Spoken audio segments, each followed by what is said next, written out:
What are some of the money topics that we need to discuss before committing to a relationship? Or love is all that we need before committing? Or we just let things flow? Those are some of the questions that I usually get when it comes to matters of money and relationship.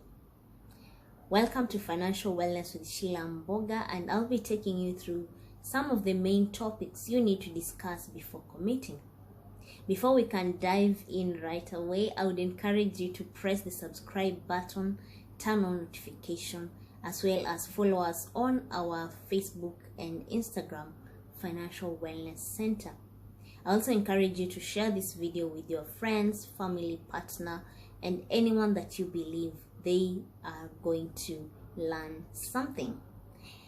And I would also like to thank everyone that has supported this channel by sharing our content, watching our content, learning, and most importantly, putting what we share into action so you can see results.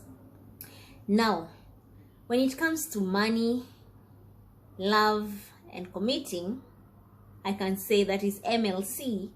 It's a bit challenging sometimes, and sometimes it can be confusing because you don't want to get out of the love bubble to discuss something as serious as money, but at the same time you have a decision to make, but you also need to understand certain things before you can make a decision such as committing. Now, there are certain topics that you need to discuss with the person you love before you can commit to them.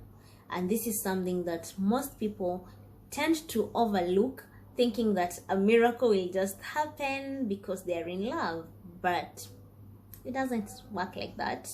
Miracles don't just happen because you are in love, or you will not just have a good money relationship because you're in love. There are things you need to discuss and understand, and I believe this is also where compatibility comes in.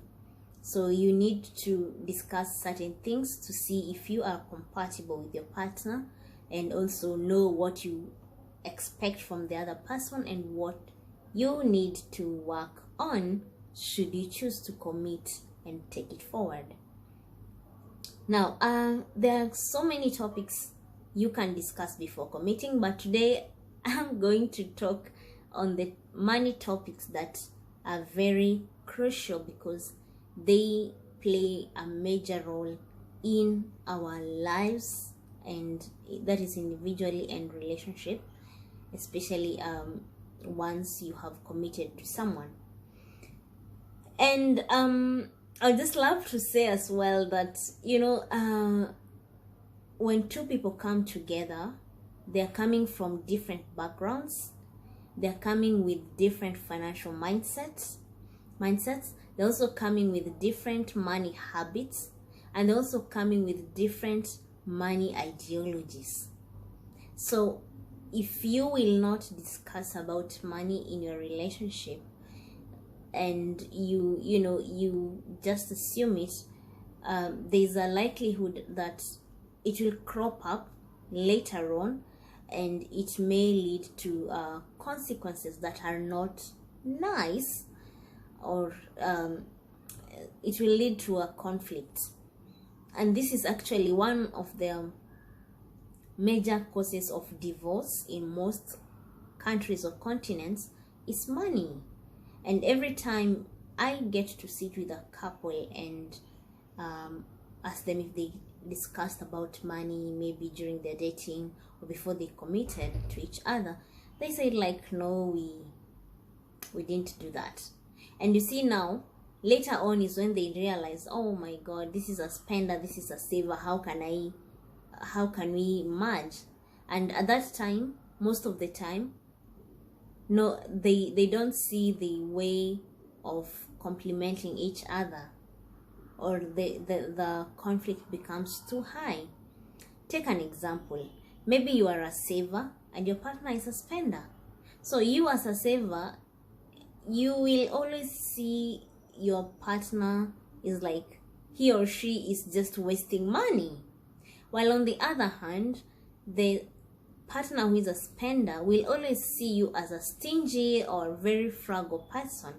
Now, if you don't discuss about that beforehand, you will always have conflict when it comes to money issues.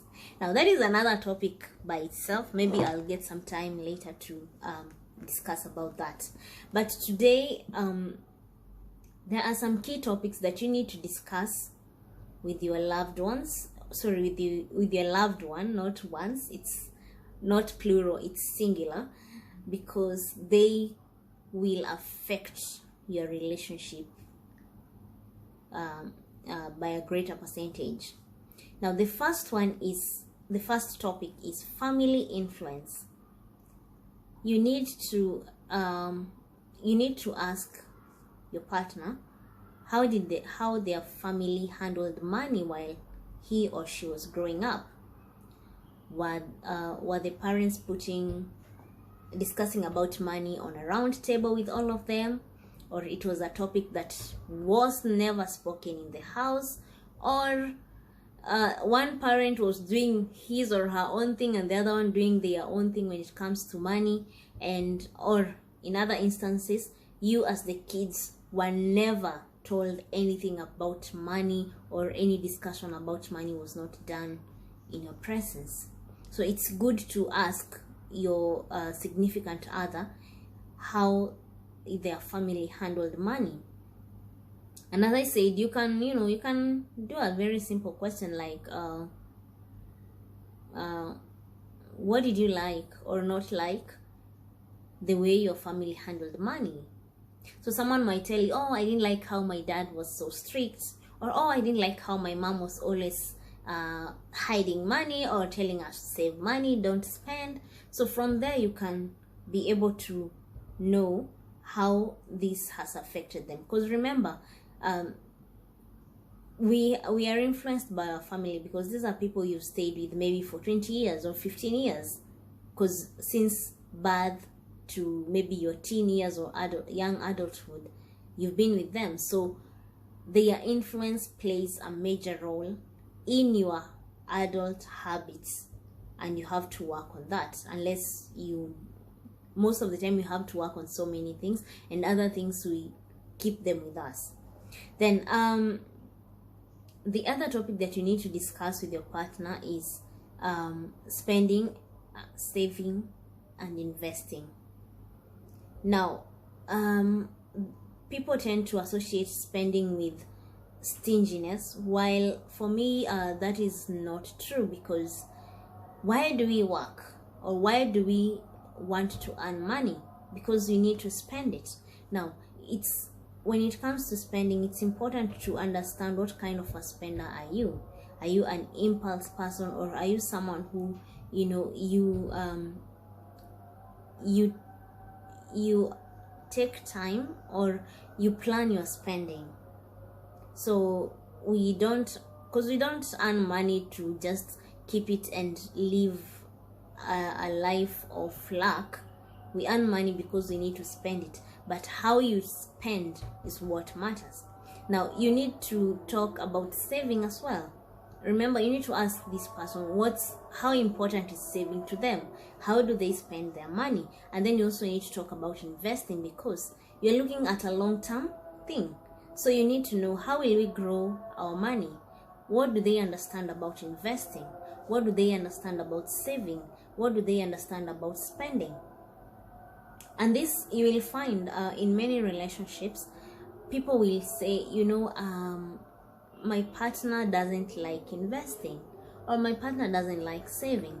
This clearly tells you they have different ideologies about saving and spending. And now, we are not saying that having different ideologies it's a bad thing. It's something that you can complement each other if you know how to do it. For most people, they don't know how to do that. So you find, like, if the other partner is a saver and you are an investor, or someone who likes investing, if you don't come to an agreement, this saving and investing, which could perfectly complement each other, can become something that makes you have a conflict. For example, if you realize that you are good at investing, or you like investing and your partner likes saving, you can, once you discuss, you can come together and agree that since I'm not good at saving, you're going to help us with saving, and then you, since you're good with investing, you're going to help us when it comes to investing. You see, in such an instance, these two are complementing each other and they are succeeding in their areas of strengths. Now, on the other hand, if these two people don't find or see a way of complementing each other, they will feel like they are opposite.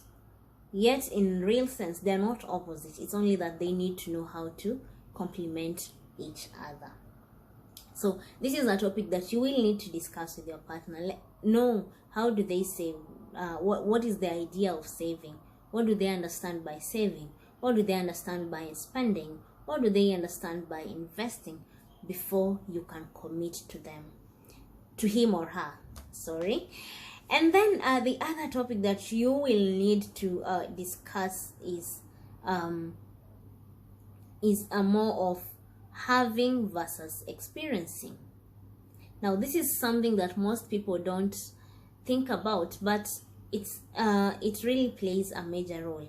There's someone who, for them, getting a good experience is more important, while for another person, having a certain thing is more important. So this again will fall back to what's the best, what is going to work for both of you. For example, there's someone who, for them, having a dream vacation, it means a lot to them, while for another person, having, let's say, a rental property or a new car is very important. So these two people, one is prioritizes experiences, while the other one prioritizes having. So you need to discuss and know what the other person prioritizes and see if it's going to work for both of you. So you can ask something like, would you rather save up for a special gift or a dream tour? So when you ask such a question, you are able to tell. Of course, you will need to do some other discussions or follow-ups so that you can tend to understand. And when it comes to making big decisions with your collective money, and this is now once you've committed to each other, it can be a major dividing line whereby one person is more focused on having things and the other one is more focused on experiences. So you'll find one person values getting a good experience, maybe taking a dream vacation to a nice place, while the other person is more of, for me, I just want a good big TV in the house, or I just want to have a new car. So you need to discuss and understand what your partner values and what makes them happy, and then find a middle ground. And then the other topic that you would need to discuss is money stress and money stress. Now, we can all agree at some point in our lives we've had financial stress. Either you lacked money, or maybe you had too much money, you didn't know what to do with it, or maybe you were just in between. You were just in a roller coaster kind of situation with money. Now, you need to ask your significant other how they handle money stress, or what makes them worry about money. Now, you could we are different, as I mentioned earlier. We are two different people coming from different backgrounds, cultures, and all that, and we have different ways of having stress when it comes to money. So different people will have different thresholds for financial stress. And that's why you find there's someone, simply by having, let's say, a bank loan, they can't sleep, while another person, simply by having an airtime credit, they can't sleep. So you need to know the financial stress threshold of your partner before you can commit to them. Now, there are people even just walking around with a loan or a credit card balance, they can't think properly. They are stressed. While for another person, that's something minor. I mean, for them it's something small to be stressed about. So if you're going to commit to someone, you need to have that discussion, understand their money stress, know what can stress them so much when it comes to money. Is it a big debt or is it a small debt? This will help you know what can be problematic in your relationship, as well as be able to understand the other person better. Now, the other topic, which is almost the last one, is debt situation and management. As I said, love involves a lot of emotions, and sometimes we can be carried away so much that we even go to a level of taking debt to finance our love. Anyway, but what I'm trying to say, you need to talk about debt situation with your partner, and you can start by asking that person, how do you feel about your debt, or do you have any debt that you think we should focus on? Remember, this is something that you're going to ask someone who you're at that stage of really committing, not just any random person you're meeting and the first thing you're asking them is, do you have any debt? No, this is at a stage where you want to commit to someone, so you need to discuss about debt. Get to know what is their understanding of debt, what is their idea about debt, because some people, they strongly believe they shouldn't take a loan, they shouldn't be in debt at all costs. And there's another person who believes that for me to make it in life, I need to have debt. And there's another one who believes he or she's in between. They have 50% debt and 50% no debt. So you need to understand, what does debt mean to this person, and what is the ideology about it. And then finally, I don't know if it's finally, but the other topic that you need to talk about is joint accounts and joint decisions. When you're committing to someone, you're committing to be exclusive, and you're committing to be exclusive from other people outside or outside. So you need to discuss on the joint things that you will have. For example, and this doesn't mean that you lose your autonomy, because I've seen a lot of people, they tend to lose their autonomy when they are in a relationship. So they forget so much about themselves, and they end up overdoing more than necessary. So you need to discuss joint accounts. Different couples will handle money differently, and for some, having separate accounts has worked for them, and for others, having a joint account has worked for them. So this is something you need to discuss before you can commit to someone. You could ask, would it make it easier if we created a joint account for joint expenses? Or you can also ask, do you feel comfortable having an account that we both control? You need to ask this question. Joint accounts is very important. Don't just assume.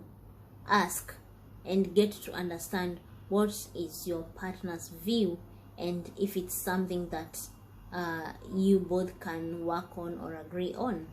And the final topic that you need to discuss before you can commit to someone is financial goals.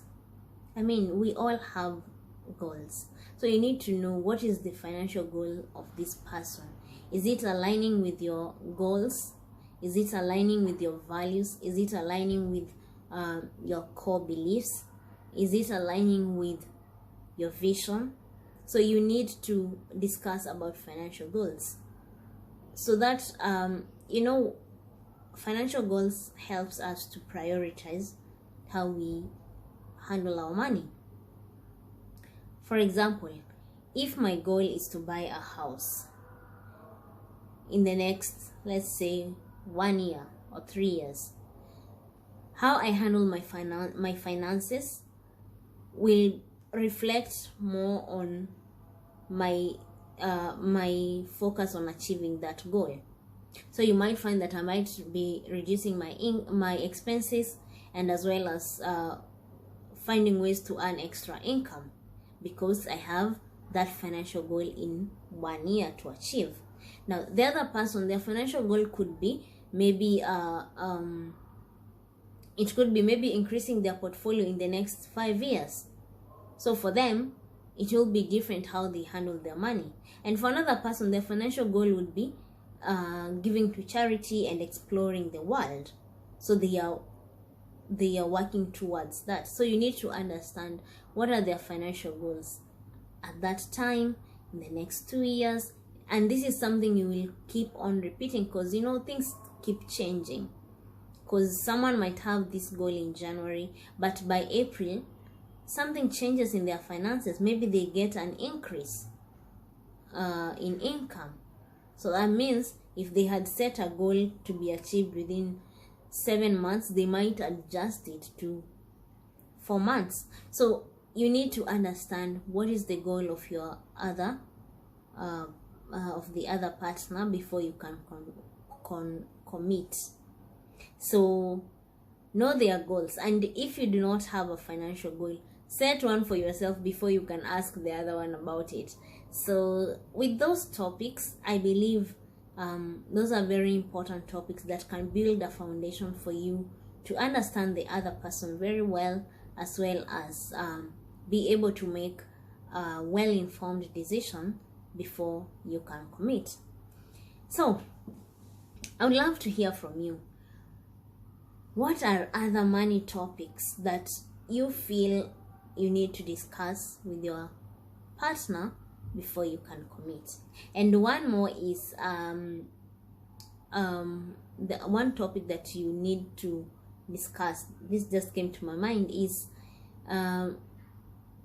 extended family and money, whereby you need to know, are they supporting an extended family member? Maybe they are supporting their parents, maybe they are educating their siblings, maybe they are supporting someone else in their family.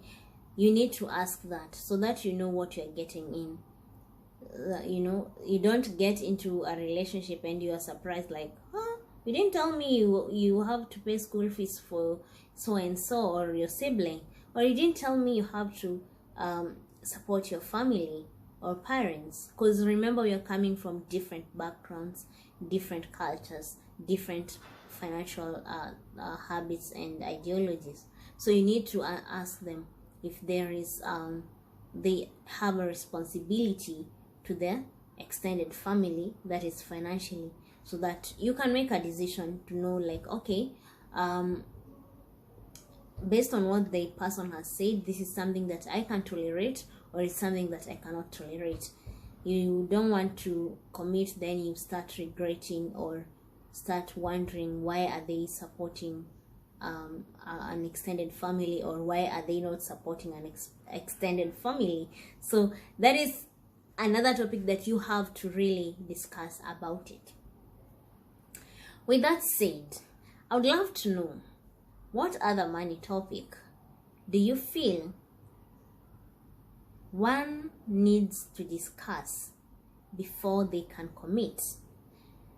Let me know in the comment section. I will be going through your comments, and as well, let me know which other topic would you want me to discuss, so that I can be able to bring the knowledge to you. Until then, I wish you a pleasant day, and I hope that you are living financially healthy.